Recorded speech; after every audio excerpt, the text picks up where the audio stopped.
Hello friends, मैं आ गई हूँ फिर से एक नई कहानी के साथ। आज की कहानी मैं शुरू करूँ इससे पहले मैं कहना चाहती हूँ कि आपको कहानियाँ कैसी लगती हैं, इस बारे में अपनी राय ज़रूर दिया करें। चाहे तो वीडियो को लाइक किया करें, अच्छी ना लगे तो डिसलाइक किया करें और कमेंट में भी अपनी राय दिया करें। तो चलिए शुरू करते हैं आज की कहानी।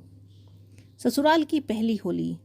दिल्ली में सुबह 5 बजे से ही ऋतु सारी व्यवस्था में जी जान से लगी हुई थी। पूरे घर की सफाई कर और सजाकर दही बड़े, चटनी, मालपुआ, पकवान, फुलोड़ियाँ, आलू दम, मटर पनीर बनाकर पूरियाँ छानने के लिए कढ़ाई में तेल डालकर गैस चूल्हा चालू कर दी। ऋतु को आज पटना वाले अपने घर यानी अपने मायके की बहुत याद आ रही थी। कैसे होली के दिन भी वह महारानी की तरह 9 बजे तक सोई रहती थी।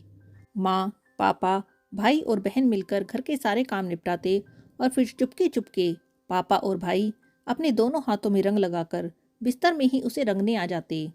माँ चिल्लाकर उसे भागने का इशारा करती।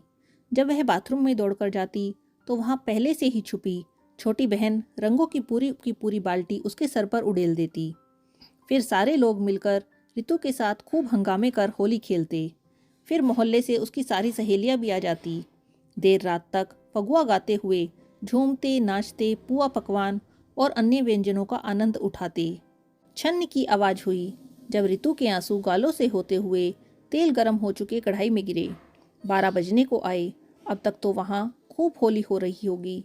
पता नहीं उन्हें मेरी कमी महसूस हो रही होगी भी या नहीं। एक बार भी फ़ोन नहीं आया। होली के दिन रंगों से गीले रहने वाला ऋतु का चेहरा पहली बार आज होली के दिन सिर्फ आंसुओं से गीला था। उसने मोबाइल उठाकर घर वीडियो कॉल लगाया। कॉल उठाते ही दूसरी तरफ देखा। भाई, बहन, माँ, पापा सभी बिना रंगों के सूखे से चेहरे में उदास बैठे हैं। सारे पूरी पकवान, खाने का सामान टेबल पर लगे हैं, पर किसी ने हाथ तक नहीं लगाया है। ऋतु ने ज़बरदस्ती बनावटी अपने पुराने चुलबुलेपन वाला स्टाइल लाने की कोशिश करते हुए बोली, ये क्या, अभी तक आप लोगों ने होली नहीं खेली और सबके सब इतने उदास क्यों हैं? मैं तो सुबह से ही होली की मस्ती कर रही हूँ। हालांकि यह सफ़ेद झूठ बोलते हुए ऋतु की आवाज़ भर्रा गई।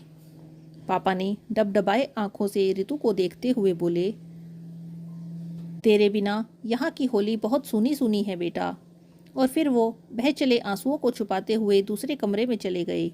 भाई ने फ़ोन लेकर कांपते होठों से कुछ बोलना चाहा, पर आवाज़ की जगह आंसू निकल पड़े। छोटी बहन माँ से लिपटकर पहले ही रो रही थी। घर छोटा था लेकिन वहाँ प्यार बड़ा था। ऋतु को जरा भी आभास ना हुआ कि तभी अचानक पीछे से आकर संजीव ने उसे जकड़ लिया और पूरे चेहरे पर हौ करते हुए रंग लगा दिया।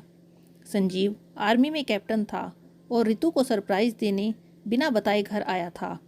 एक और सरप्राइज़ देते हुए 4 घंटे बाद पटना की फ़्लाइट के 2 टिकट दिखाकर संजीव वहीं बैठकर पूरी छानने लगा और बोला, तुम अपनी पहली होली ससुराल में मनाओगी तो मैं भी अपनी पहली होली ससुराल में मनाऊंगा।